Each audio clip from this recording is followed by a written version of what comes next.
കഥയുടെ ആരംഭത്തിൽ ഹീറോയായ ഫൊങ്ങിനെയാണ് കാണിക്കുന്നത്. ഫൊങ് കാറിലിരുന്നു കൊണ്ട് തന്നെ ഒരു റിങ് റോട്ടിലേക്ക് വലിച്ചെറിഞ്ഞു. അപ്പോൾ മാനസികാവസ്ഥ നഷ്ടമായ ഹീറോ വേസ്റ്റിൽ നിന്ന് ഫുഡൊക്കെ കഴിച്ചുകൊണ്ടിരിക്കുമ്പോൾ അവൾക്ക് നേരെയായിരിക്കും ആ മോതിരത്തിൻ്റെ പെട്ടി തുറന്ന് മോതിരം അവൾക്ക് മുന്നിൽ വീഴുന്നത്. അത് കണ്ട് അവൾ എടുത്തു നോക്കുമ്പോൾ ഹീറോ പോകുന്നതായി കാണുന്നു. നേരെ കാറിന് മുന്നിൽ പോയി റിങ് കാണിച്ച് ഇത് നിങ്ങളുടെ അല്ലേ എന്ന് പറഞ്ഞു കൊടുക്കുകയാണ്. മോതിരം വാങ്ങിച്ച ഹീറോ അവളുടെ പേര് ചോദിച്ചു. എൻ്റെ പേര് ഫൂളാണ്, അങ്ങനെയാണ് ഇവിടെ ഉള്ളവർ എന്നെ വിളിക്കുന്നതെന്ന് പറയുന്നു. അപ്പോൾ ഹീറോയുടെ അസിസ്റ്റൻ്റ് വന്ന് ആൻറ്റി നിങ്ങൾക്കായിട്ട് ഒരു പെണ്ണിനെ നോക്കി വെച്ചിട്ടുണ്ട്, വേഗം പോകാമെന്ന് പറയുന്നു. സത്യത്തിൽ ഹീറോയെ കെട്ടുന്നത് തന്നെ ഹീറോയുടെ സ്വത്തിന് വേണ്ടിയാണ്. അതറിയാവുന്ന ഹീറോ അവളോട് തന്നെ വിവാഹം ചെയ്യാൻ പറ്റുമെന്ന് ചോദിച്ചു. എന്നാൽ അവൾക്ക് കല്യാണം എന്താണെന്ന് പോലും അറിയില്ല. അതെന്താണെന്ന് ചോദിക്കുമ്പോൾ നിനക്ക് ഡെയിലി അടിപൊളി ഭക്ഷണം കിട്ടും എന്ന് കേട്ടതും അവൾക്കൊരുപാട് ഹാപ്പിയായി. കല്യാണം കഴിക്കാമെന്ന് പറഞ്ഞു. എന്നിട്ട് ഹീറോ നടുറോട്ടിൽ നിന്നുകൊണ്ട് തന്നെ ആ മോതിരം അവളുടെ വിരലിലിട്ടു. ഇന്നു മുതൽ ഞാനാണ് നിന്റെ ഭർത്താവ് എന്ന് പറയുകയാണ്. അപ്പോൾ ഫൊങ്ങിൻ്റെ അസിസ്റ്റൻ്റ് ചോദിക്കുന്നുണ്ട്, എന്താണ് സാർ ഇതേപോലുള്ള ഒരാളെ വിവാഹം ചെയ്യുന്നത്? ഇതിനെക്കാട്ടും നല്ല ആൾക്കാരെയല്ലേ കണ്ടുവച്ചത്, അത് നീ അന്വേഷിക്കേണ്ട കാര്യമില്ല. നാളെ അവളെ ഹോസ്പിറ്റലിൽ കൊണ്ടുപോയി ചെക്കപ്പ് ചെയ്യിപ്പിക്കാനായിട്ട് ഹീറോ പറയുന്നു. അങ്ങനെ ചെക്ക് ചെയ്ത് റിസൾട്ടും കിട്ടി. 6 വയസ്സോ 7 വയസ്സോ പ്രായമുള്ള കുട്ടിയുടെ മാനസികാവസ്ഥയാണ് ഇപ്പോൾ അവൾക്കുള്ളത്. അവൾക്കിപ്പോൾ വിശ്രമമാണ് വേണ്ടത്. ഒരു പക്ഷേ എപ്പോൾ വേണമെങ്കിലും അവൾക്ക് ഓർമ്മകൾ വീണ്ടെടുക്കാൻ കഴിയും. അവളെക്കുറിച്ചും ഒന്നറിയില്ല. സാറ് ഇവളെ തന്നെ വിവാഹം കഴിക്കാൻ ഉറപ്പിച്ചോ എന്ന് ചോദിച്ചതും ഫൊങ് ദേഷ്യപ്പെട്ട് മാനസിക കഴിവുള്ള ഒരു സ്ത്രീ വിവാഹം കഴിക്കണം എന്ന് നിർബന്ധമില്ല. വെൻ ഗ്രൂപ്പിൽ ഒരാൾ മിസ്സിംഗ് ആണ് എന്നാണല്ലോ കേട്ടിട്ടുള്ളത്. അത് ആരാണെന്ന് കണ്ടുപിടിക്കാനായിട്ട് അസിസ്റ്റൻ്റ് ഏൽപ്പിച്ച് ഫോൺ കട്ടാക്കി. ഫൊങ് ചിന്തിക്കുന്നത് ഇനി വെൻ ഗ്രൂപ്പിൽ കാണാതായ ആൾ ഇവളായിരിക്കുമോ എന്ന് ചിന്തിച്ചു. എന്നിട്ട് അവളോട് നേരിട്ട് നിനക്ക് വല്ലതും ഓർമ്മയുണ്ടോ എന്ന് ചോദിച്ചതും പെട്ടെന്ന് അവളുടെ കാൽ വഴുതി ഫെങ്ങിന്റെ മേൽ വീണു. എന്നിട്ട് അവൾ ഒരു ഉമ്മ തരുമെന്ന് ചോദിച്ചു. ഇവളിത് എന്ത് പ്രാന്താണ് പറയുന്നതെന്ന് കരുതി ഫൊങ് അവളെ പിടിച്ച് മാറ്റിയിട്ട് നിനക്ക് ഒന്നും ഓർമ്മിക്കാൻ സാധിക്കുന്നില്ലേ എന്ന് ചോദിക്കുമ്പോൾ പെട്ടെന്ന് അവളുടെ തല പെരിക്കുകയാണ്. അതിനാൽ ഫൊങ് നീ ഒന്നും ഓർക്കണ്ട, നിനക്ക് ഉറക്കം വരുന്നുണ്ടെങ്കിൽ കിടന്നോ എന്ന് പറഞ്ഞതും ഉടനെ അവൾ കട്ടിലിൽ പോയി കിടന്നു. അവൾക്ക് സ്വന്തമായിട്ട് ഒരു പേരില്ലാത്തതുകൊണ്ട് തന്നെ ഫൊങ് അവൾക്ക് ഒരു പേരിടുകയാണ്, അതും നിങ്ങിങ് എന്നാണ്. അങ്ങനെ പിറ്റേ ദിവസം ഫൊങ് നിങ്ങിങ്ങുമായി താഴെ എത്തുമ്പോൾ താഴെ ഒരു ലേഡി ചായ കുടിക്കുന്നത് നിങ്ങിങ് കാണുന്നു. അവർ അവളെ കണ്ടിട്ട് ഒരു പുച്ഛഭാവത്തോടെയാണ് നോക്കുന്നത്. ഇവളും ഫെങ്ങിനോട് ഒരു അഗ്ലി ലേഡി എന്നെ നോക്കുന്നെന്ന് പറയുന്നു. സത്യത്തിൽ ആ ലേഡി ഹീറോയുടെ ആൻറ്റിയാണ്. അവർ ഹീറോയുടെ വിവാഹം കഴിഞ്ഞതായി അറിഞ്ഞുകൊണ്ടാണ് വന്നത്. അവളെ കണ്ടപ്പോൾ അവർക്ക് ഏകദേശം കാര്യം പിടുത്തം കിട്ടി. ബാഗിൽ നിന്ന് കുറച്ച് ക്യാഷ് എടുത്ത് കഴിക്കാൻ ധാരാളം മിഠായി വാങ്ങിത്തരാം, മുട്ടുകുത്തി എനിക്കൊരു ചായ കൊണ്ടു താ, എങ്കിൽ മാത്രമേ നിങ്ങൾക്ക് പണം ലഭിക്കൂ എന്ന് പറയുമ്പോൾ അവൾ ഒരു കുട്ടിയെപ്പോലെ ആണല്ലോ. മിഠായി എന്ന് കേട്ടതും സന്തോഷത്തിൽ വൃദ്ധയ്ക്ക് സമാധാനപരമായി യാത്ര ആശംസിക്കുന്നു എന്ന് പറഞ്ഞ് അവർക്ക് മരണത്തിൻ്റെ ഒരു ആശംസ നൽകി. ദേഷ്യം വന്ന ആൻറ്റി അവളെ അടിക്കാനായി പോയതും ഫെങ് തടഞ്ഞ് അവളെ ഒന്നും ചെയ്യരുത്, അവളിപ്പോൾ വെറും ഒരു കുട്ടിയെപ്പോലെയാണ്, അവളിപ്പോൾ എൻ്റെ നിയമപരമായ ഭാര്യയാണ്, നിങ്ങൾ അവളെ പ്രാന്തി എന്ന് വിളിക്കുന്നത് എനിക്കൊട്ടും ഇഷ്ടമല്ല എന്ന് പറയുമ്പോൾ അത് കേട്ട ആൻറ്റിക്ക് ദേഷ്യം വരികയും അവിടുന്ന് പോകാനായി ഒരുങ്ങുമ്പോൾ നിങ്ങിങ് അവരെ തടഞ്ഞു നിർത്തി. എനിക്ക് തരാൻ പറഞ്ഞ കാശ് തന്നില്ലെങ്കിൽ നിങ്ങളെ ബോധം പിടിക്കുമെന്ന് പറഞ്ഞു. അവർ ആ ക്യാഷ് വലിച്ചെറിഞ്ഞിട്ട് പോകുന്നു. അത്രയും ക്യാഷ് കിട്ടിയ സന്തോഷത്തിൽ അവൾ വാരിയെടുത്ത് ഹീറോയുടെ പോക്കലിട്ടിട്ട് ബാ എനിക്ക് ഇത് വെച്ച് കുറേ മിഠായി വാങ്ങി തരാനായിട്ട് പറയുകയാണ്. ശേഷം ആൻറ്റി ഭയങ്കര ദേഷ്യത്തിൽ വീട്ടിലെത്തുമ്പോൾ മകൻ ചോദിക്കുന്നുണ്ട്, എന്താണ് അമ്മേ ഇന്ന് ഭയങ്കര ദേഷ്യത്തിലാണല്ലോ? ഫൊങ് വീട്ടിൽ ഒരു പെണ്ണിനെ കൂട്ടിക്കൊണ്ട് വന്നിട്ടുണ്ടല്ലോ, അവൾ എന്നെ കണ്ടിട്ട് ശപിച്ച് മരിക്കാൻ പോലും ധൈര്യപ്പെട്ടു.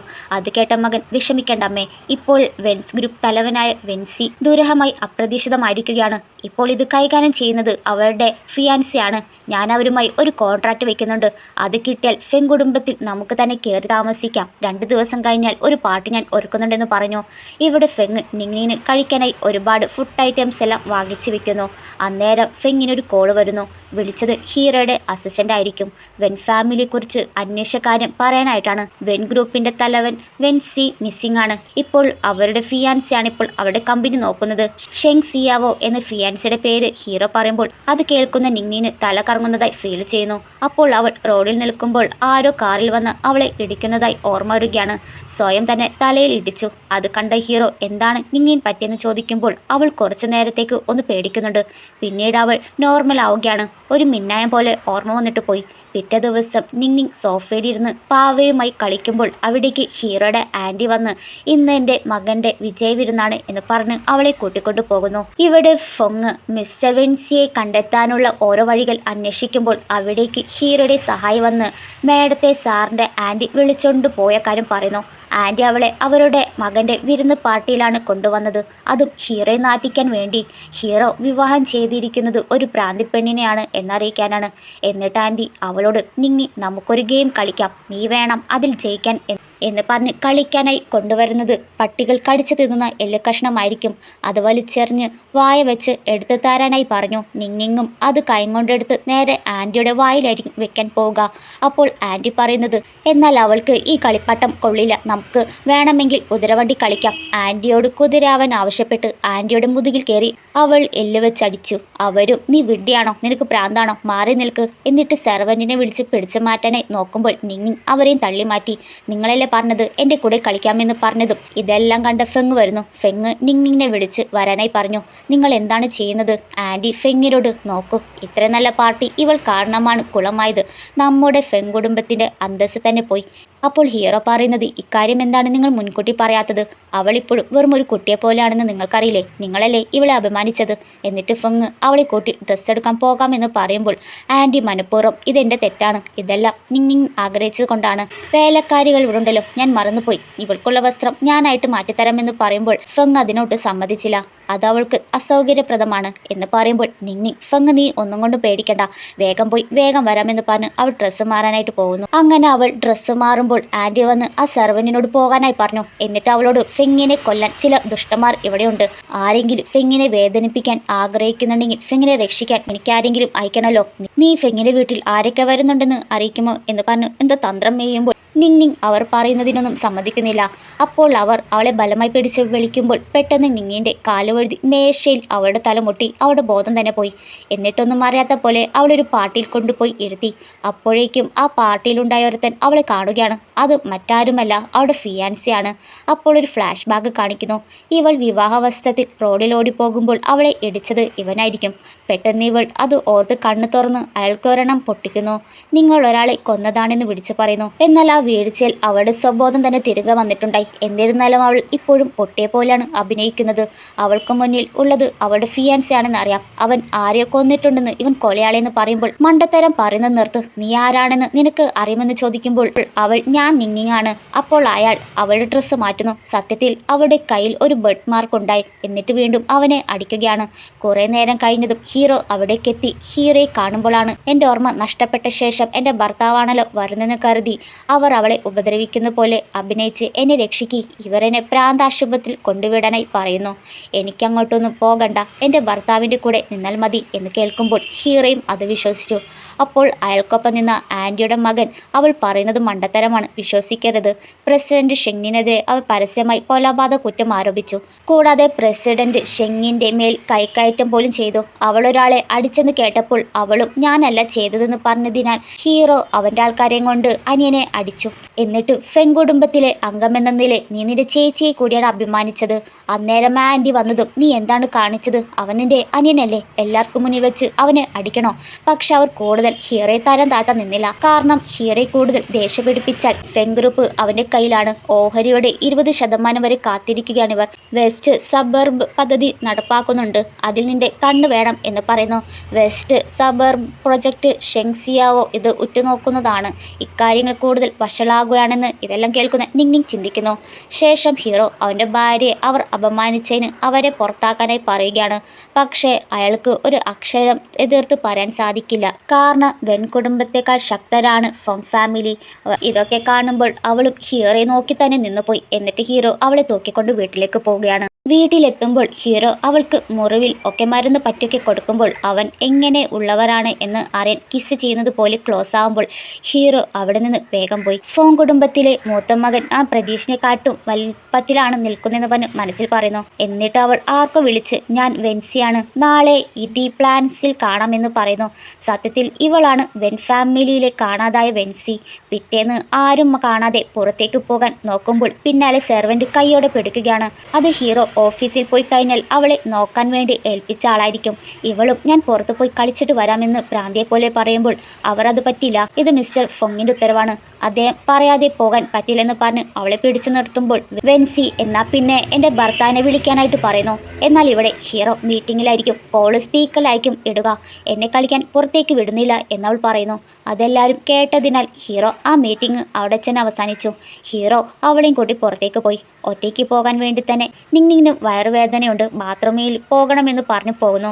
ശേഷം അവളെ കാണാനായി ഒരാൾ വരികയാണ്. അത് മറ്റാരുമല്ല, അവളുടെ അസിസ്റ്റന്റ് ആയിരിക്കും. അയാൾ അവൾക്കൊരു ലെറ്റർ കൊടുക്കുന്നു. എന്നിട്ട് ഇത്തവണ ഞാൻ ലേലം മീറ്റിംഗിൽ പങ്കെടുക്കുന്നുണ്ട്, അതും കമ്പനിയുടെ മൂലധന ശൃംഖല തകർക്കാൻ, എന്നിട്ട് കമ്പനി അക്കൗണ്ട് ഫ്രീസാക്കാനായി പറയുന്നു. ഇപ്പോൾ അവളുടെ കമ്പനി നോക്കുന്നത് അവളുടെ ഫിയാൻസിയാണല്ലോ. ലേലം വിളിച്ചാൽ ക്യാഷ് ഇല്ലെങ്കിൽ അവരെ വെറുതെ ആൾക്കാർ വിടില്ല.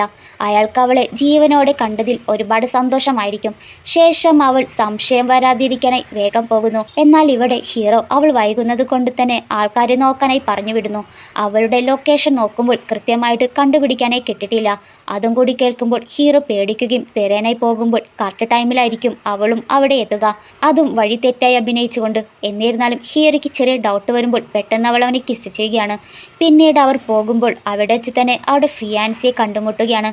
നിങ്ങളെന്താ ഇവിടെ? ഞാനിവിടെ പ്രത്യേകം തയ്യാറാക്കിയ കോടികൾ വിലമതിക്കുന്ന മാല നിങ്ങളുടെ ഭാര്യയ്ക്ക് തരാനാണ് വന്നതെന്ന് പറഞ്ഞ് ആ മാല കാണിക്കുന്നു. സത്യത്തിൽ ആ മാല അവൾ വാങ്ങിച്ചതാണ്. അവനുമായി വിവാഹം ഉറപ്പിക്കുന്നതിന് മുന്നേ അവളുടെ ബർത്ത്ഡേ അവൾക്കായിട്ട് വാങ്ങിച്ചതാണ്. പക്ഷെ ഇത്രയും വിലയേറിയ മാല വാങ്ങിച്ചതിൽ വെറുതെ പണം കളയരുത് എന്നാണ് അവൻ അന്ന് പുച്ഛിച്ചോടെ പറഞ്ഞത്. എന്നിട്ട് ആ മാല അവളെടുത്തിട്ട് അവൻ്റെ മേലെറിഞ്ഞ് എനിക്ക് വാങ്ങിത്തരാൻ എൻ്റെ ഭർത്താവുള്ളപ്പോൾ മറ്റുള്ളവർ തരേണ്ട കാര്യമില്ലെന്ന് തർപ്പിച്ചു പറഞ്ഞു. അതിനാൽ ഹീറോ അവൾക്കായിട്ട് ഒരു മാല പോക്കറ്റിൽ നിന്ന് എടുത്തു കൊടുക്കുകയാണ്. അങ്ങനെ പിറ്റേ ദിവസം കമ്പനി ലേലവിളി എത്തുകയാണ്. ആ പരിപാടിയിൽ ഹീറോയും വന്നിട്ടുണ്ട്. അപ്പോൾ വെൻസി വരുന്നത് ആരും അറിയാതിരിക്കാനായി വേണ്ടി മുഖത്ത് മാസ്ക് വെച്ചിട്ടാണ്. പരിപാടിയിൽ വെൻസിയും അവൻ്റെ പുതിയ ഗേൾഫ്രണ്ട് കൂടിയായിരിക്കും വന്നിരിക്കുക. അപ്പോൾ അവിടേക്ക് ആരും പ്രതീക്ഷിക്കാതെ വെൻസി മാസ്ക് എല്ലാം ധരിച്ചിട്ട് വരുന്നു. ഫിയാൻസിക്കും ഗേൾഫ്രണ്ടിനും അത് വെൻസിയാണെന്ന് മനസ്സിലാവുകയാണ്. പക്ഷേ മാസ്ക് വെച്ചതിൽ എല്ലാവർക്കും അവളെ ആയിരിക്കും കൂടുതൽ ശ്രദ്ധിക്കുക. ഹീറോ കാണുമ്പോൾ വീട്ടിലുള്ള അവൻ്റെ ഭാര്യയെ പോലെ തോന്നുന്നു. ആരായിരിക്കും എന്നാണ് അവൻ്റെ ഡൗട്ട്. സോ അസിസ്റ്റന്റ് ഇത്തരം പരിപാടികൾക്ക് പലപ്പോഴും വരാറില്ലായിരിക്കും, ഇതാദ്യമായിട്ടാണ്, ഞാൻ വേണമെങ്കിൽ ചെക്ക് ചെയ്തിട്ട് പറയാമെന്ന് പറയുമ്പോൾ ഹീറോ ഇപ്പോൾ വേണ്ട, നോക്കട്ടെ എന്ന് പറയുന്നു. ഇപ്പോൾ അവളുടെ ഫിയാൻസിയും ഗേൾഫ്രണ്ടും കൂടി അവളെ ഒന്ന് ചൊടിപ്പിക്കുമ്പോൾ അത് കണ്ടു നിന്ന ഹീറോയുടെ കസിൻ ബ്രദർ അവളെ കണ്ട് ഓ ഇതാരാണവോ, ഒന്ന് ട്രൈ ചെയ്താൽ വീഴുമെന്ന് കരുതി പട്ടിഷോ കാണിച്ച് നമുക്ക് ഒന്ന് കൂട്ടുകൂടാമെന്ന് പറഞ്ഞ് അവളുടെ കൈ പിടിച്ചു. പെട്ടെന്ന് അവളുടെ കയ്യിൽ ഉണ്ടായ വൈൻ അവൻ്റെ മുഖത്തൊറിഞ്ഞു. യങ് മാസ്റ്റർ ഫൊങ്ങിനെ വെറുപ്പിക്കാൻ നിനക്ക് ഇത്രയും ധൈര്യമോ എന്ന് ഈ പെണ്ണ് പറയുന്നു. പിന്നെ നിനക്കും വേണോ എന്ന് പറഞ്ഞ് വെൻസിയുടെ കയ്യിലുണ്ടായി ഗ്ലാസ് നിലത്തിട്ട് പൊട്ടിച്ചു. എന്നാൽ അവളുടെ കോൺഫിഡൻസ് കാണുമ്പോൾ അവൾ ശരിക്കും ഏതെങ്കിലും പശ്ചാത്തലം ഉണ്ടാക്കിയ കുടുംബത്തിൽ നിന്നാണ് വന്നത്. അപ്പോൾ വെൻസി അവളുടെ ഐഡന്റിറ്റി മാത്രം വെളിപ്പെടുത്താതെ മറ്റൊരു ഐഡന്റിറ്റി യൂസ് ചെയ്ത് കുടുംബ പേര് ഫെങ് എന്ന് പറയുന്നു. അത് കേൾക്കുമ്പോൾ എല്ലാവരും ഞെട്ടുന്നുണ്ട്. ഫെങ് ഫാമിലി നൂറുകണക്കിന് വർഷത്തെ ചരിത്രമുള്ള തലമുറകളുടെ കൈമാറ്റം ചെയ്യപ്പെട്ട ഒരു പ്രഭു കുടുംബമാണ്. പക്ഷേ ഇവർ മാത്രം അത് വിശ്വസിക്കില്ല. സോ ഫെങ് ഫാമിലിയിലെ അംഗമായ ജിയാങ്ങിനെ കൊണ്ടുവരാം, അപ്പോൾ അറിയാലോ നീ ഫെങ് ഫാമിലിയിൽ നിന്നാണോ എന്ന്. ഇതെല്ലാം കണ്ടു നിന്നിരുന്ന ഹീറോയ്ക്കറിയാം ഫെങ് ഫാമിലിയിൽ ഈ തലമുറയിൽ പെൺമക്കളില്ലെന്നുള്ളത്. അതിനാൽ എന്താണ് നടക്കാൻ പോകുന്നത് കാണാമെന്ന് നിൽക്കുന്നു. കുറച്ചു നേരം കഴിഞ്ഞതും ഫെങ് ഫാമിലിയിലെ യങ് മാസ്റ്റർ വന്ന് ആരാണ് ഫെങ് ഫാമിലിയിലെ അംഗമെന്ന് പറഞ്ഞത് എന്ന് ചോദിക്കുമ്പോൾ വെൻസിയെ ചൂണ്ടിക്കാണിച്ചു. ദേഷ്യം വന്നായാൽ നുണ പറയുന്നതിന് അവളുടെ കാൽ ഒടിക്കാനായി പറഞ്ഞു. ഞാൻ അഭിനയിക്കുന്നത് ആണെന്ന് ആരാ പറഞ്ഞത്? ഞാൻ പുതിയതായി വളർത്തിയെടുത്ത മകളാണ്. ഫെങ് മുത്തശ്ശനോട് ചോദിക്കാനായി പറഞ്ഞു. അയാളും പൊട്ടിച്ചിരിച്ചുകൊണ്ട് ഫെങ് കുടുംബം വളരെ കാലമായി നോർത്ത് സിറ്റിയാണ് താമസിക്കുന്നത്. ഇത്രയും നേരം ഒരു മകളെ ദത്തെടുത്ത വാർത്ത ഞാൻ കേട്ടില്ലല്ലോ. വെൻസി വളരെ കൂളായിട്ട് നിൽക്കുമ്പോൾ പെട്ടെന്ന് അവൾ തലയിൽ കൈവച്ച് തട്ടി. അപ്പോൾ അത് ശ്രദ്ധിച്ച ഹീറോയ്ക്ക് എന്തോന്ന് ഡൗട്ട് വരുന്നു. കാരണം ഇതേപോലെ തലയിൽ അവൻ്റെ ഭാര്യ പഠിപ്പിച്ചു കൊണ്ടിരുന്നപ്പോൾ ഓർമ്മ വരാനായി കൈ തട്ടുന്നത് അവൻ കണ്ടായിരുന്നു. ഉടനെ അസിസ്റ്റന്റിനോട് അവളെക്കുറിച്ചുള്ള എല്ലാ ഐഡന്റിറ്റും കണ്ടെത്താനും വീട്ടിലേക്ക് വിളിച്ച് നിങ്ങിങ് ഉണ്ടോന്ന് പറയാനായി ഏൽപ്പിച്ചു. ഇവിടെ ഇവൾ മിസ്റ്റർ ജിയാങ്ങിനോട് നിങ്ങൾക്ക് ഉത്തരം കിട്ടണമെങ്കിൽ മുത്തശ്ശനെ വിളിക്കാനായി പറയുന്നു. അങ്ങനെ ജിയാങ് മുത്തശ്ശനെ വിളിക്കുമ്പോൾ ഇന്ന് പുതുതായിട്ട് ദത്തെടുത്ത പുത്രി ലേലവിരുന്നിൽ അയച്ചിട്ടുണ്ട്, അവളൊന്ന് നോക്കണമെന്ന് കേട്ടതും മിസ്റ്റർ ജിയാങ് ഫെങ് ഫാമിലിയെ പെൺകുട്ടിയെ തൊട്ടതിന് ഫോങ്ങിന്റെ കസിൻ ബ്രദറായ അവനടിക്കുന്നു. ഇവിടെ ഹീറോയ്ക്ക് അവളെക്കുറിച്ച് റിപ്പോർട്ട് കിട്ടി. ഫെങ് കുടുംബത്തിൽ നിന്നുള്ള ഇൻവെസ്റ്റിഗേഷൻ മാത്രമേ ഉള്ളൂ. പിന്നെ വീട്ടിൽ വിളിച്ചപ്പോൾ മാഡം വീട്ടിലില്ല, അന്വേഷിക്കാനായി ആളുകളെ അയച്ചിട്ടുണ്ട്. ഇതും കൂടി ആയതും ഹീറോയ്ക്കൊരു കാര്യം വ്യക്തമായി. എൻ്റെ ചെറിയ കാട്ടുപൂച്ചയാണ് ഇവളെന്ന്. താഴെ മിസ്റ്റർ ജിയാങ് അവൻ്റെ കാല് വരെ തല്ലോടിച്ചു. ഗേൾഫ്രണ്ടിന് അടിക്കാനായി പോകുമ്പോൾ ഫിയാൻസി അവൾക്കൊരെണ്ണം പൊട്ടിച്ച് ക്ഷമ ചോദിക്കാനായി പറയുന്നു. ക്ഷമ ചോദിക്കുമ്പോൾ വെൻസി ഒരെണ്ണം പൊട്ടിച്ചു. അങ്ങനെ ലേലം വിളി ആരംഭിക്കുകയാണ്. അവസാനം ഫിയാൻസിയുടെ ലേലം വിളിക്കായിരിക്കും ആദ്യം ഉറപ്പിക്കുക. അവൻ ക്യാഷ് കൊടുക്കാനായി കാർഡ് എടുക്കുമ്പോൾ അത് കണ്ടവൾ ഷോക്കായി. കാരണം അവൾ പണ്ട് അവന് സ്ത്രീധനമായി 100 മില്യൺ കാർഡ് കൊടുത്തിരുന്നു. അതായിരുന്നത്. അതവൻ കൊടുക്കുമ്പോൾ ക്യാഷിൽ ഇല്ലയെന്നാണ് കാണിക്കുന്നത്. കാരണം അവൾ അവളുടെ എല്ലാ അക്കൗണ്ടും തന്നെ ഫ്രീസാക്കി വെച്ചിട്ടുണ്ട്. മറ്റുള്ളവർക്കറിയാം അവൻ കെട്ടാനിരുന്ന വെൻസിയുടെ കാശ് കൊണ്ടാണ് ഇത്രയും നാളും നടന്നത്. വെൻസി എവിടെയാണെങ്കിൽ അവളതെല്ലാം ഫ്രീസാക്കിയിട്ടുണ്ടാകും എന്ന് പറഞ്ഞ് അവനെ കളിയാക്കി. ഇനി 100 ദശലക്ഷം യുവാൻ നേരിട്ട് നൽകാൻ കഴിയാവുന്ന ഒരേ ഒരു വ്യക്തി ഇവളാണ്. അതിനാൽ അവൻ വാങ്ങിച്ചത് വാങ്ങിക്കുമോ എന്ന് ചോദിച്ചു. എന്നാൽ വെൻസിക്ക് ഒരു ഡീല് വയ്ക്കുകയാണ്. വെൻ കുടുംബത്തിൻ്റെ ഓഹരിയുടെ 5% നിങ്ങളുടെ കയ്യിൽ നിന്ന് വേണം. പിന്നെ നീ ഇവളെ ഒരു പാഠം പഠിപ്പിക്കണമെന്ന് പറയുന്നു. വൈകുന്നേരം വെൻസി തീരുമാനം ആയോ, എനിക്ക് സമയമില്ലെന്ന് പറയുമ്പോൾ അവിടെ ലേലം ഉറപ്പിക്കാനായി പോകുമ്പോൾ ഫിയാൻസി അവളുടെ ഡീലിന് സമ്മതിക്കുന്നു. എന്നിട്ട് ഗേൾഫ്രണ്ടിനോട് മുട്ടുകുത്തിച്ച് ക്ഷമ പറയിപ്പിക്കുകയാണ്. ശേഷം അവളുടെ കാർഡ് കൊടുത്ത് നാളെ ഞാൻ ഒരാളെ അയക്കാം, കരാർ ട്രാൻസ്ഫർ ആക്കിയേക്ക്. ഇതിപ്പോൾ അവളുടെ ആദ്യ പടി മാത്രമാണ്. ശേഷം വെൻസി ഒരു ബാറിലിരുന്ന് അവളുടെ വിഷമങ്ങളെല്ലാം തുറന്നു പറഞ്ഞ് ഡ്രിങ്കെല്ലാം കുടിക്കുന്നു. അപ്പോഴേക്കും ഹീറോ എത്തിയപ്പോഴേക്കും അവളുടെ പാതി ബോധം പോയി. എന്നിട്ട് അവളെ കാറിൽ കിടത്തി. അപ്പോൾ കിട്ടി അവളുടെ തലമുടി അസിസ്റ്റന്റ് ഏൽപ്പിച്ച് ഇതൊന്ന് ടെസ്റ്റ് ചെയ്യാനായി പറയുകയാണ്. പിറ്റേ ദിവസം ബോധം വരുമ്പോഴാണ് ഇന്നലെ കുടിച്ചപ്പോൾ ഉള്ള കാര്യം ഓർമ്മ വരുന്നത്. ശേഷം ബ്രേക്ക്ഫാസ്റ്റ് കഴിക്കാനായി എത്തുമ്പോൾ അവൾ വീണ്ടും ബോധമില്ലാത്ത ആളെ പോലെ നടിക്കുന്നു. അപ്പോൾ ഹീറോ നമുക്ക് ആശുപത്രിയിൽ പോകാലോ എന്ന് പറയുമ്പോൾ ഇവളും ഹോസ്പിറ്റലോ എന്ന് കേൾക്കുമ്പോൾ നടിക്കുന്നു. എൻ്റെ ചെറിയ കാട്ടുപൂച്ചെ, നീ ഇപ്പോഴും അഭിനയിക്കുകയാണോ എന്ന് ഹീറോ മനസ്സിൽ പറഞ്ഞിട്ട് ഡോക്ടറെ കാണാനും കുത്തിവയ്പ്പുകൾ എടുക്കാനുള്ള സ്ഥലമാണ് ആശുപത്രി. അവളും ഞാനെങ്ങും ഇല്ലെന്ന് പറയുമ്പോൾ അതിനല്ല, ഒരാൾ കള്ളം പറഞ്ഞിട്ട് ഹോസ്പിറ്റലാണ്, അവനെ കാണാനാണ് എന്ന് പറയുന്നു. അങ്ങനെ ഹീറോയും വെൻസിയും ഹീറോയുടെ കസിൻ ബ്രദറെ കാണാനായി വരുമ്പോൾ ആൻറ്റി ഇതിനെല്ലാം കാരണം ഇവളാണെന്ന് പറയുന്നു. ഇവളിന്ന് നമ്മുടെ കുടുംബത്തിൽ വന്നു, അന്ന് തൊട്ട് പ്രശ്നമാണെന്ന് പറഞ്ഞ് വെൻസിയുടെ തലയിലിട്ടു. കസിൻ ബ്രദറും നിങ്ങൾ എന്തിനാണ് ഇവളെ സപ്പോർട്ട് ചെയ്യുന്നത്, അതും ഒരു പരിചയമില്ലാത്ത ഒരാളെ, അമ്മ പറഞ്ഞതിൽ എന്താണ് തെറ്റെന്ന് പറയുമ്പോൾ ഹീറോയും ഞാനിതെല്ലാം കണ്ട് അവിടെ ഉണ്ടായി, അവിടെ എന്താണ് നടന്നതെന്ന് എനിക്ക് നല്ലോണം അറിയാം, അതുകൊണ്ട് അവിടെ തലയിലിടണ്ട. അപ്പോൾ വെൻസി അവർക്ക് സമ്മാനമായി മരിച്ചവർക്കിടേണ്ട ഡ്രസ്സെല്ലാം കൊടുക്കുകയാണ്. ദേഷ്യം വന്ന ബ്രദർ പുറത്തു പോകാനായി പറഞ്ഞു. അവളും കളിത്താമാശയ്ക്ക് അവിടെ ഉണ്ടായ വെള്ളം അവരുടെ മേലൊഴിച്ച് അത് കാണുന്ന ഹീറോയ്ക്ക് തന്നെ ചിരിയടക്കാനേ കഴിഞ്ഞില്ല. ശേഷം വീട്ടിലെത്തുമ്പോൾ വെൻസി അവളുടെ സഹായിയെ വിളിച്ച് മറ്റന്നാൾ അവളുടെ പിറന്നാൾ പാർട്ടിയാണ്, ഫെൻ കുടുംബത്തിന്റെ പേരിൽ അവൾക്കായിട്ട് ഒരു ഹോട്ടൽ ബുക്ക് ചെയ്യണമെന്ന് പറയുന്നു. ഇവിടെ ഫിയാൻസിക്ക് കമ്പനിയുടെ സ്റ്റോക്ക് മൊത്തം താഴ്ചയിലാണ് പോയിക്കൊണ്ടിരിക്കുന്നത്. ഒരു പരിധിയെത്തിയാൽ കമ്പനി പാപ്പരാകും. സോ ഫോങ് ഫാമിലിയുമായി തൽക്കാലം ചേർന്ന് നിൽക്കാമെന്ന് കരുതി അവൾക്കൊരു മെസ്സേജ് അയച്ചു. ഇവിടെ ഇവൾ ന്യൂസ് കാണുകയാണ്. ലേലത്തിലെ വെൻ ഗ്രൂപ്പിന് ഉയർന്ന വില നൽകുന്നതിൽ പരാജയപ്പെട്ടു. പക്ഷേ ഇന്നലെ രാത്രി ഒരു നിഗൂഢമായ ധനികയായ സ്ത്രീ ജാമ്യത്തിലിറങ്ങി. അപ്പോൾ അവൾക്ക് ആ മെസ്സേജ് കിട്ടിയതും വേലക്കാരിയെ കാണാതെ ഓടി. ഫിയാൻസി വെൻസിക്കായിരിക്കും മെസ്സേജ് അയച്ചത്. അവൻ കരുതുന്നത് ഫെൻ ഫാമിലിയിലെ മകൾ അവൻ്റെ കളിപ്പാവയാക്കുമെന്നാണ്. നാനിയാണെങ്കിൽ മാഡം ഓടിപ്പോയ കാര്യം ഹീറോയെ വിളിച്ച് പറയുമ്പോൾ അവൾ തിരികെ വന്നോളും. എന്നിട്ട് അസിസ്റ്റന്റിനോട് നിങ്ങിനെ രഹസ്യമായി സംരക്ഷിക്കാനായി ആരെങ്കിലും അയക്കാനായി ഏൽപ്പിച്ചു. അങ്ങനെ വെൻസി ഫിയാൻസിയെ മീറ്റ് ചെയ്യുന്നു. ഇപ്പോഴും മാസ്ക് ഇട്ടായിരിക്കും വന്നിരിക്കുക. അപ്പോൾ അവൾ ചോക്ലേറ്റ് കേക്ക് ഓർഡർ ചെയ്യുമ്പോൾ അവന് ഡൗട്ട് വരുന്നു. എക്സ് ഗേൾഫ്രണ്ടായ വെൻസിക്കും ചോക്ലേറ്റ് കേക്കാണ് ഇഷ്ടം. ഇക്കാര്യം പറയുമ്പോൾ അവൾ മരിച്ചു പോയതല്ലേ, നിങ്ങൾക്കെന്നെ ഫെങ് നിങ് നിങ് എന്ന് വിളിക്കാം. നിങ് എന്ന് കേൾക്കുമ്പോൾ വീണ്ടും ഡൗട്ട് വരുന്നു. ശേഷം കേക്ക് എത്തി കഴിക്കുന്ന രീതി കാണുമ്പോൾ വെൻസി എങ്ങനെയാണോ കേക്ക് കഴിക്കുന്നത് അതുപോലെ തോന്നുന്നു. പെട്ടെന്ന് നീയല്ലേ വെൻസി എന്ന് പറഞ്ഞ് ചാടി എഴുന്നേറ്റു. അത് കാണുന്ന മറ്റു ചുറ്റുള്ളവരും അത് കണ്ടിട്ട് വട്ടാണെന്ന് തോന്നുന്നു. ഇപ്പോൾ കയ്യിൽ ക്യാഷ് പോലും എടുക്കാൻ പറ്റാത്ത അവസ്ഥ വരെത്തി. അതും എക്സ് ഗേൾഫ്രണ്ടായ വെൻസിയുടെ ശാപമായിരിക്കും എന്നൊക്കെ. എന്നിട്ട് അവളുടെ ബർത്ത്ഡേ പാർട്ടിയാണ് വരുന്നത് എന്ന് പറഞ്ഞ് വെൻസിയെ വിളിക്കുന്നു. അങ്ങനെ ബർത്ത്ഡേ പാർട്ടി എത്തുകയാണ്. അന്നും അവൾ മാസ്ക് വെച്ചിട്ടാണ് വന്നത്. ആ ടൈമിൽ അവിടെ ഫിയാൻസി അവൾ ആരാണെന്ന് അറിയാനായിട്ട് അവൻ മയക്കുമരുന്ന് ചേർത്ത ഡ്രിങ്ക് അവൾക്ക് കൊടുക്കുന്നു. പക്ഷെ അവൻ എന്തെങ്കിലും പണി ഒപ്പിക്കുമെന്ന് അവൾക്കറിയാവുന്നതുകൊണ്ട് തന്നെ ഡ്രിങ്ക് അധികമൊന്നും കുടിക്കുന്നില്ല. പക്ഷേ കുറച്ചു നേരം കഴിയുമ്പോൾ അവൾ മയങ്ങുന്നത് പോലെ നടിച്ചു. അവൾ മയങ്ങിയത് ഉറപ്പായപ്പോൾ അവൻ സെർവൻറ്റിനെ വിളിച്ച് 342 റൂമിൽ കിടത്താനായി പറഞ്ഞു. അങ്ങനെ സെർവൻറ്റ് അവളെ കൂട്ടി റൂമിലെത്തിയതും പൂർണ്ണബോധത്തോടെ ആവുകയാണ്. അപ്പോഴാണ് അവൾ അവൻ്റെ ഫോൺ എടുത്ത കാര്യം അറിയുന്നത്. മയങ്ങിയ ടൈമിൽ അവൻ്റെ പോക്കറ്റിൽ നിന്ന് അവൾ ഫോൺ മാറ്റിയിരുന്നു. എന്നിട്ട് ആ സെർവൻറ്റിനെ വെച്ച് അവൻ്റെ ഗേൾഫ്രണ്ടിനെ വിളിച്ച് ഫിയാൻസി അടിച്ച് പൂസായി കിടക്കുന്നുണ്ട്. 342 റൂം നമ്പർ, വേഗം വന്ന് പിക്കപ്പ് ചെയ്യാൻ പറയുന്നു. പിന്നീട് ഫിയാൻസിയും കുളിച്ച് പൂസായി അതേ റൂമിൽ വന്ന് അവളാണെന്ന് കരുതി കിടക്കുന്നു. രാവിലെ ആകുമ്പോൾ കുറേയേറെ ന്യൂസ് റിപ്പോർട്ട് റിപ്പോർട്ടേഴ്സൊക്കെ റൂമിലെത്തി വീഡിയോ ഫോട്ടോ എടുത്തു. ഫിയാൻസിയുടെ ഭാര്യയാകാൻ പോയിരുന്ന മിസ്റ്റർ വിൻസി മിസ്സിംഗ് ആയതോടെ വേറെ പെണ്ണിന്റെ കൂടെയാണെന്ന് ലോകം മുഴുവൻ അറിയിക്കാനായി ഫിയാൻസി ആയിരിക്കും അവരെ വിളിച്ചു വരുത്തിയത്. എന്നാൽ ആ നേരത്തെ അയാൾ ഇത് എന്റെ റൂമാണ്, ഇവളെങ്ങനെ വന്നു എനിക്കറിയില്ല, അവൻ കരുതിയത് അത് വെൻസി ആയിരിക്കും എന്നാ. ഇനി ലോകം മുഴുവൻ അറിഞ്ഞു. എന്തായാലും ഞാൻ നിന്നെ ഉപേക്ഷിക്കില്ല, കല്യാണം കഴിച്ചുകൊള്ളാം എന്ന് മീഡിയയ്ക്ക് മുന്നിൽ വെച്ച് പറഞ്ഞു. പക്ഷേ കുറെ നേരമായിട്ടും ഏലനാക്കാത്തോണ്ട് തന്നെ അവൻ പുതുപ്പ് മാറ്റുമ്പോൾ വെൻസി ആയിരിക്കില്ല, അവന്റെ രഹസ്യ ഗേൾഫ്രണ്ട് ആണ്.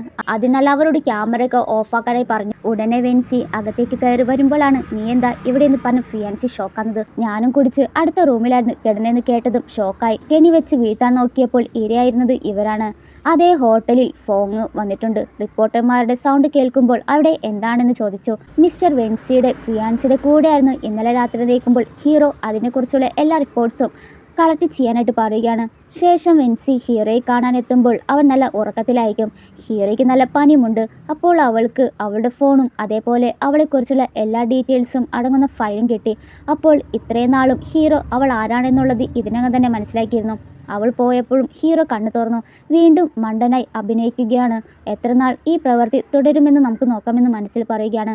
ഇവിടെ ഇവൾക്ക് അവളുടെ ഫോൺ കിട്ടിയത് കാരണം കമ്പനിയുടെ ആസ്തികൾ അപഹരിക്കുന്നത് മുഴുവൻ തെളിവുകളും ഇപ്പോൾ കയ്യിലുണ്ട്. വെൻ കോർപ്പറേഷന്റെ ഓഹരി വിലയിടിഞ്ഞു. ഇതെല്ലാം വ്യക്തമാക്കാനായി ഫിയാൻസി എന്തായാലും ഒരു പത്രസമ്മേളനം നടത്തുമെന്ന് അവൾ അസിസ്റ്റന്റോട് പറഞ്ഞു. പിറ്റേ ദിവസം അവൾ പറഞ്ഞതുപോലെ തന്നെ ഫിയാൻസി പത്രസമ്മേളനം വിളിച്ചറിയിക്കുകയാണ്. അന്നേരം ഹീറോയെ കാണുമ്പോൾ അവൻ അവളെ കെട്ടിപ്പിടിച്ചു. ഹീറോയ്ക്ക് സത്യാവസ്ഥ അറിയാവുന്നതുകൊണ്ട് തന്നെ എല്ലാത്തിനും ഹെൽപ്പ് ഉണ്ടാവുമെന്ന് അവൻ മനസ്സിൽ പറയുകയാണ്. അങ്ങനെ ഫിയാൻസി ക്ലാരിഫിക്കേഷനായി പത്രസമ്മേളനം വന്നിരിക്കുകയാണ്. ഞങ്ങൾ രണ്ടുപേരും തെറ്റായി കാണിക്കാൻ വരുത്തിവെച്ചതാണ്. ഞങ്ങൾ ആ റൂമിൽ എത്തിച്ചത് കമ്പനിയിൽ നിന്ന് പുറത്താക്കിയ എംപ്ലോയി ആണെന്ന് പറഞ്ഞ് ഒരാളെ കൊണ്ടുവന്ന് വരുത്തി അയാളുടെ തലയിൽ ഏൽപ്പിക്കുന്നു. അപ്പോൾ കേൾക്കുന്നവർ ഇവർ തെറ്റുകാരനല്ല എന്ന് ബോധ്യമായി. അപ്പോഴേക്കും വെൻസി വന്ന് വെൻസിയെ കൊല്ലുന്നതിന് മുന്നേ നടത്തിയ വോയിസ് റെക്കോർഡെല്ലാം കേൾപ്പിക്കുന്നു. അതും കേൾക്കുന്ന എല്ലാവരും ഷോക്കായി. അപ്പോൾ ഇവർ രണ്ടുപേരും കൂടി ചേർന്നാണ് വെൻസിയെ കൊലപ്പെടുത്തിയ കാര്യം അറിയുന്നു. ക്യാഷിന് വേണ്ടി രണ്ടുപേരും നടത്തിയ നാടകമാണെന്ന്. ഫിയാൻസിയും അവരുടെ വാടപ്പിച്ച് സത്യത്തിൽ നീ ആരാണെന്ന് ചോദിച്ചു. വെൻസി ആ മാസ്ക് മാറ്റി കാണുമ്പോഴാണ് എല്ലാവരും ഷോക്കാവുന്നത്. ഫിയാൻസി ഒട്ടും പേടിച്ചില്ല. വെൻസി മരിച്ച് ഇത് ഇവളെപ്പോലെ മറ്റൊരാളാണെന്ന് പറയുന്നത്. കട്ട ടൈമിലായിരിക്കും ഫോങ് എത്തി ഇവൾ വെൻസി തന്നെയാണെന്ന് തെളിവോടെ വരുത്തുന്നത്. എന്നാൽ അതും ഫേക്കാണെന്നാണ് ഫിയാൻസി പറയുന്നത്. എന്നാൽ പിന്നെ കമ്പനിയിലെ വെൻസിയുടെ ഫിംഗർ പ്രിൻ്റുള്ള സേഫ് ലോക്കർ കൊണ്ടുവന്ന് തുറക്കാനായിട്ട് പറയുകയാണ്. ഞാനെങ്ങാനും തുറന്നാൽ നിങ്ങൾ എന്തായാലും ജയിലിൽ പോകേണ്ടി വരും എന്ന് പറഞ്ഞ് വെൻസി തുറക്കാനായി ശ്രമിക്കുമ്പോൾ അത് തുറക്കാനേ പറ്റുന്നില്ല. എന്നാൽ അവർ കൊണ്ടുവന്ന ലോക്കർ ഫേക്ക് ആയിരിക്കും. ഹീറോയുടെ അസിസ്റ്റന്റ് ഒറിജിനൽ കൊണ്ടുവരുന്നു. അതും തുറന്നതും അവരെ പോലീസിൽ ഏൽപ്പിക്കുകയാണ്. ശേഷം ഹീറോ അവൻ്റെ പേരിലുള്ള എല്ലാ പ്രോപ്പർട്ടീസും വെൻസിയുടെ പേരിലേക്ക് എഴുതി വെച്ചു. പക്ഷെ ഇവിടെ ഹീറോയുടെ കസിൻ ബ്രദർ വെൻസിക്ക് പണി കൊടുക്കുകയാണ്. അവളെ ഒറ്റയ്ക്ക് കിട്ടിയ അവസരത്തിൽ ഗുണ്ടകളെ കൊണ്ട് തട്ടിക്കൊണ്ടു പോകുന്നു. കൊണ്ടുപോയവർ മണ്ടന്മാരാണെന്നറിഞ്ഞ വെൻസി അയ്യോ എൻ്റെ കൈ വല്ലാതെ വേദനിക്കുന്നു, ഈ കെട്ടൊന്ന് അയച്ചു തരുമോ എന്ന് ചോദിച്ചതും ആ മണ്ടന്മാർ അത് അയച്ചു കൊടുക്കുന്നു. അയച്ചു തീരുന്നതിന് മുന്നേ അവൾ അവരെ അടിച്ചിട്ട് രക്ഷപ്പെടുകയാണ്. വിവരം അറിഞ്ഞ ഹീറോ അവളെ രക്ഷിക്കാനായി വരുമ്പോൾ അവൾ പെട്ടെന്ന് തളർന്നു വീണു. ഹോസ്പിറ്റലിൽ എത്തിക്കുമ്പോഴാണ് അറിയുന്നത് അവൾ പ്രഗ്നൻ്റ് ആണെന്ന്. ഹീറോയ്ക്കും ഒരുപാട് ഹാപ്പിയായി. ശേഷം ഹീറോ അവളെ തട്ടിക്കൊണ്ടുപോയ കാരണക്കാരനായ അവൻ്റെ കസിൻ ബ്രദറെ പിടികൂടി മറ്റേയും കാലും കൂടി തല്ലോടിക്കുകയാണ്. അങ്ങനെ മാസങ്ങളും കടന്നുപോയി. ഹീറോ അവളെ എങ്ങും തട്ടാതെ മുട്ടാതെയാണ് കെയർഫുൾ ആയിട്ടാണ് നോക്കുന്നത്. ഈ ഒരു ഹാപ്പി എൻഡിൽ ഈ ഡ്രാമ അവസാനിക്കുന്നു.